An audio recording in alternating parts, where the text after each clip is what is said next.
ಸ್ನೇಹಿತರೆ, good Modi care morning. ಇದು ದುಬೈನ ಅತ್ಯಂತ ದುಬಾರಿ ಹೋಟೆಲ್ ಬುರ್ಜ್ ಅಲ್ ಅರಬ್ ಅಂತ ಹೇಳಿ ನೋಡಿ ಈ ಕಡೆ ಇದೆ.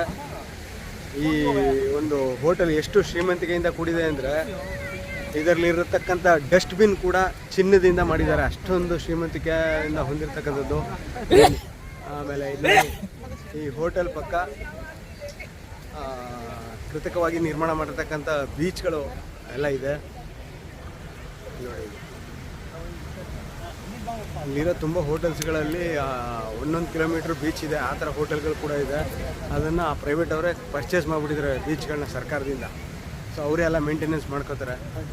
ಈ ಒಂದು ಸಮುದ್ರದ ಮೇಲ್ಗಡೆ ಈ ಥರ ಹೋಟೆಲ್ ಮಾಡೋಕ್ಕೆ ಅಸಾಧ್ಯ ಅಂತ ಹೇಳಿರೋದನ್ನು ಕೂಡ ಇಲ್ಲಿರ್ತಕ್ಕಂಥ ಪ್ರಧಾನಮಂತ್ರಿಗಳು ಅಥವಾ ಅಧ್ಯಕ್ಷರು ಏನಿದ್ದಾರೆ ಅವರು ಇದನ್ನು ಚಾಲೆಂಜಾಗಿ ಸ್ವೀಕಾರ ಮಾಡಿಬಿಟ್ಟು ಆಗಲ್ಲ ಅನ್ನೋದನ್ನೇ ನಾನು ಸಾಧಿಸ್ಬೇಕಂತ ಹೇಳಿ ಇದನ್ನು ನಿರ್ಮಾಣ ಮಾಡಿರೋದು 1990ನೇ ಇಸ್ವಿಲೇನೋ ಮಾಡಿದ್ದಾರೆ ಅಂತ. ಇದನ್ನ ತುಂಬ ಅದ್ಭುತವಾಗಿದೆ. ಇದು ದುಬೈನ ಒಂದು ಅತ್ಯಂತ ದುಬಾರಿ ಹೋಟೆಲ್ ಇದು. ಓಕೆ,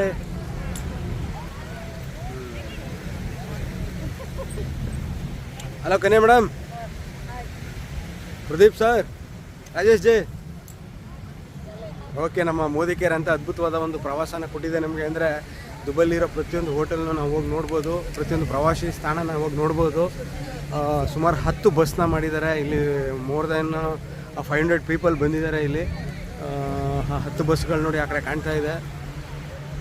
ನಮ್ಮನ್ನ ಹೋಟೆಲಿಂದ ಪಿಕಪ್ ಮಾಡೋದಕ್ಕೋಸ್ಕರ ಈ ಬಸ್ಗಳಿದೆ. 10 ಬಸ್ ಇದೆ ಒಟ್ಟು ಇದರಲ್ಲಿ. ಆಮೇಲೆ ಊಟ ತಿಂಡಿ ಎಲ್ಲ ಅದ್ಭುತವಾಗಿ ಅರೇಂಜ್ಮೆಂಟ್ ಮಾತ್ರ ಸೂಪರಾಗಿ ಮಾಡಿದ್ದಾರೆ. ಜೀವನದಲ್ಲಿ ನಾವು ದುಬೈಗೆ ಬೇರೆ ಕಡೆಯಿಂದ ಬಂದರೂ ಕೂಡ ಈ ಥರ ನಮಗೆ ಆರ್ಗನೈಸು ಸಿಕ್ಕೋದಿಲ್ಲ. So I love Modi care. Thank you so much everyone. ನೋಡ್ತಾ ಇರಿ. ಬಾಯ್. Thank you.